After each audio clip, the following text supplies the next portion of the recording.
Good morning children. Hindi कक्षा में आप सबका स्वागत है। आज मैं चैप्टर 5 स्पर्श का गद्य पद्य खंड का चैप्टर 5 पढ़ा रही हूँ। सुमित्रा नंदन पंत जिसने लिखा है पर्वत प्रदेश में पावस।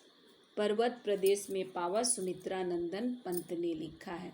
सुमित्रा नंदन पंत का जन्म 20 मई 1900 को उत्तराखंड के कौसानी अल्मोड़ा में जन्म हुआ था।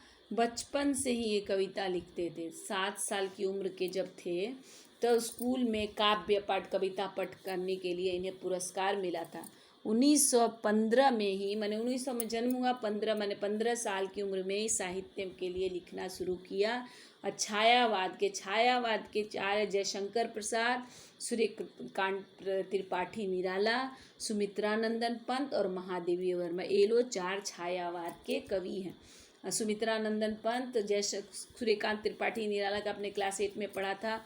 ध्वनि और जयशंकर प्रसाद ये छायावाद के कवि हैं, तो छायावाद के प्रमुख स्तंभ के रूप में जाने गए। पंत जी आरंभिक कविताओं में प्रकृति प्रेम मैंने शुरू की उनकी कविताएं हुई जिसमें प्रकृति प्रेम और रहस्य झलकता है। इसके बाद वो मार्क्स और महात्मा गांधी के कार्ल मार्क्स और महात्मा गांधी के संपर्क में आए। उसके बाद इनके कविताओं में अरविंद जो है ना, अरविंदो जो आश्रम वाले अरविंद का दर्शन प्रभाव स्पष्ट। जीविका के क्षेत्र में पंत जी ने उदय शंकर संस्कृति केंद्र से जुड़े मैंने जीवन यापन करना शुरू किया। आकाशवाणी के में भी वो एडवाइज़र रहे। लोकनायतन संस्कृति संस्था की स्थापना की। 1961 में भारत सरकार ने इनको पद्म भूषण सम्मान से अलंकृत किया। हिंदी के सबसे पहले इन्हें ही ज्ञानपीठ पुरस्कार मिला था।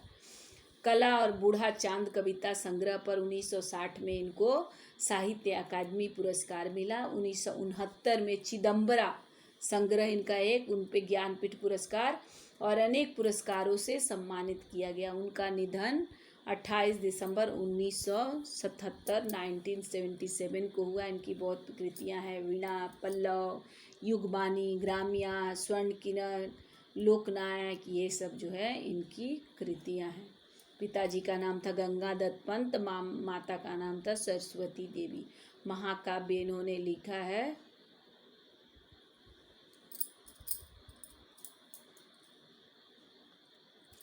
उसके बाद से इनका जो है ना 1960 में कला और बूढ़ा चांद के कविता संग्रह साहित्य अकादमी, 61 में भारत सरकार पद्म भूषण, चिदम्बरा संग्रह पर ज्ञानपीठ। भाषा इनकी ये चित्रात्मक, मैंने कोई भी चीज़ लिखते हैं तो लगता है कि हमारे सामने वो दृश्य घूम रहा है, वो चित्र घूम रहा है। और अलंकारों का सुंदर प्रयोग करते हैं। प्रकृति के सुकुमार कवि इनको कहा जाता है क्योंकि इनकी कविताएं प्रकृति से जुड़ी होती है। प्रकृति के हर चीज़ों का ये वर्णन अच्छे से करते हैं।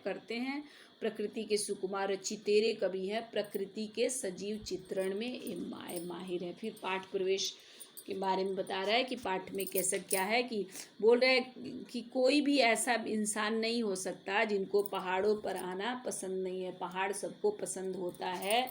हिमालय पर जाने, वे भी अपने आसपास के पर्वत प्रदेश कोई भी ऐसा इंसान नहीं हो जो पहाड़ों पर जाना नहीं चाहता है, जिसका हिमालय तक जाने का अवसर नहीं मिलता। वो भी अपने आसपास, जिसको हिमालय पर्वत पर नहीं जाता है तो आसपास के गांव, आसपास के पहाड़ों का भी दर्शन कर लेता है। ऐसे में कोई कवि और उसकी कविता अगर कक्षा में बैठे बैठे किसी कवि की कविता अगर ऐसा कक्षा में बैठे बैठे आपको इस अनुभूति दे दे, मन विचार दे दे कि अभी अभी पर्वतीय अंचल से विचरण करके घूम के लौटा है।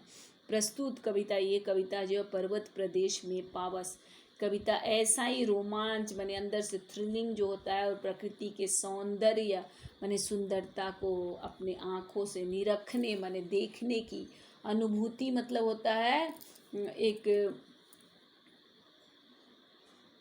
अनुभव देती है। यही नहीं, सुमित्रा नंदन पंत की अधिकांश कविताएं पढ़ते हुए यही अनुभूति होती है। एहसास, अनुभूति का मतलब एहसास होती है कि मानो हम हमारे पास की सभी दीवारें, लगता है कि हम प्रकृति प्रदेश में चले गए हैं।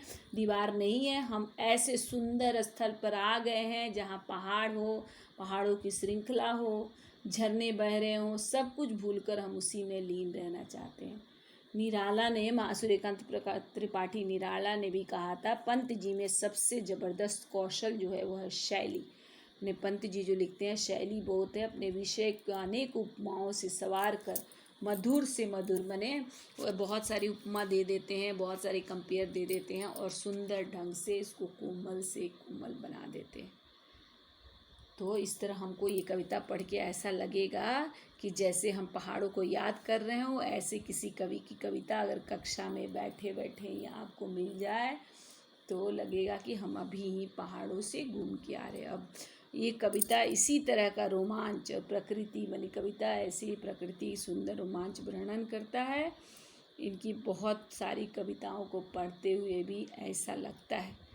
और आगे पढ़ रहे हैं, कविता पढ़ती हूँ। पावश ऋतु थी पर्वत प्रदेश, पल पल परिवर्तित प्रकृति वेश, मेखलाकार पर्वत अपार, अपने सहस्त्र दृग सुमन फाड़, अवलोक रहा है बार बार, नीचे जल में निज महाकार, जिसके चरणों में पला ताल दर्पण सा फैला विशाल। बोले पावस वर्षा ऋतु का वर्णन है। पर्वत प्रदेश में पावस माने पर्वतीय प्रदेश में वर्षा ऋतु कैसी होती है।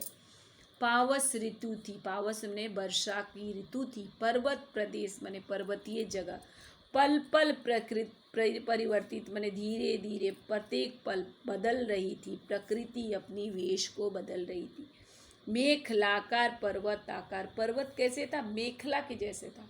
मेखला कैसा होता है, करधनी के आकार का होता है, गोलाकार रूप का होता है। पर्वत भी मेखला के जैसा लग रहा था। अपार माने जिसके आर पार हम नहीं देख सकते थे। अपने सहस्त्र दृग सुमन माने उसके हजारों, सुमन माने हजारों आँखें जो है, फूल जो है आँखें हैं।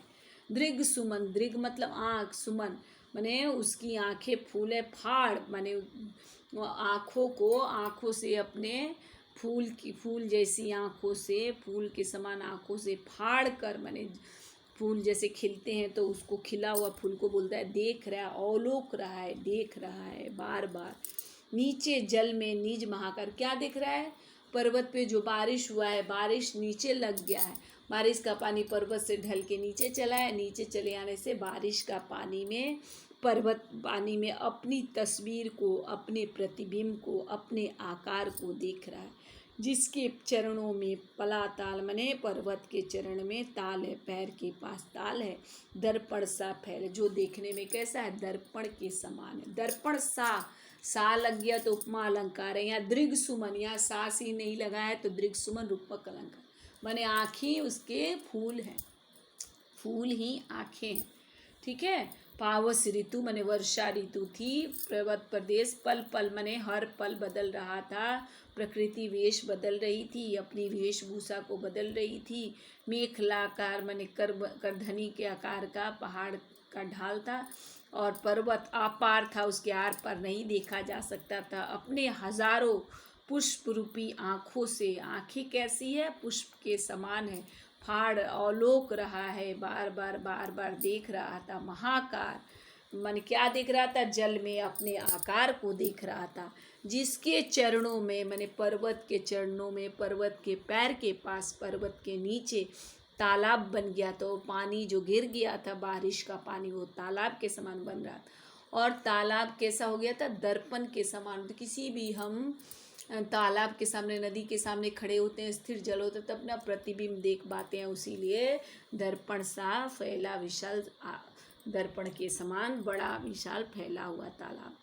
कवि कहते हैं कि पर्वतीय क्षेत्र में वर्षा ऋतु, पर्वतीय प्रदेश में बारिश का आगमन हो गया है, जिसके वजह से प्रकृति के रूप में, प्रकृति के बार बदलाव आ रहा है। प्रकृति के रूप में बदलाव आ रहा है। कभी बारिश होती है, कभी धूप निकल आती है।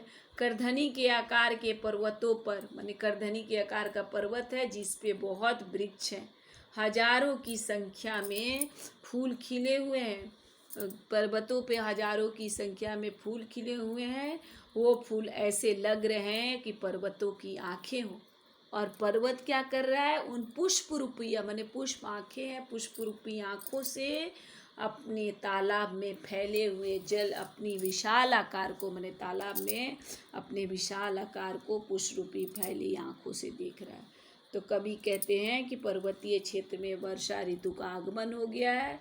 जिसकी वजह से प्रकृति के रूप में बार बार बदलाव आ रहा है। कभी बारिश होती है तो कभी धूप निकल आती है। करधनी के आकार के पर्वतों पर अनेक वृक्ष हैं जिन पर हजारों की संख्या में मैंने हजारों फूल खिले हुए हैं। जैसे लग रहा है कि फूल पर्वत की आंखें हैं और फूल पर्वत उन फूल रूपी आंखों से तालाब में के फैले जल में अपने विशाल आकार को देख रहा है। इस पद्यांश में चित्रात्मक बने लगता है कि हम पढ़ते हैं तो हमारे सामने उसका ड्राइंग, उसकी छवि, इसीलिए चित्रात्मक शैली कहते घूम रहा है हमारे आंखों के सामने। प्रकृति सदैव जीवंत चित्रण बने लिविंग थिंग। जैसे पर्वत एक जड़ वस्तु है, मैंने जैसे आदमी होता है उसी तरह पर्वत को भी मनुष्य के समान माना गया है। और नेत्र बताकर मैंने जैसे आदमी की आँखें होती हैं, आँखों के द्वारा सब चीज़ देता, उसको भी लिविंग थिंग बता। जब निर्जीव वस्तुओं में सजीव मैंने निर्जीव चीज़ों में प्रकृति के पेड़ पौधे सब में सजीव का चित्रण किया गया, मानव की क्रियाएं बताई जाती है, तो वहाँ मानवीकरण अलंकार होता है, जिसे अंग्रेजी में पर्सनोफिकेशन कहते हैं। पर्वत प्रदेश और परिवर्तित प्रकृति वेश। पर्वत प्रदेश परिवर्तित परिवर्तित प्रकृति वेश में पौ वर्ण की आवृत्ति होने के कारण अनुप्रास अलंकार है।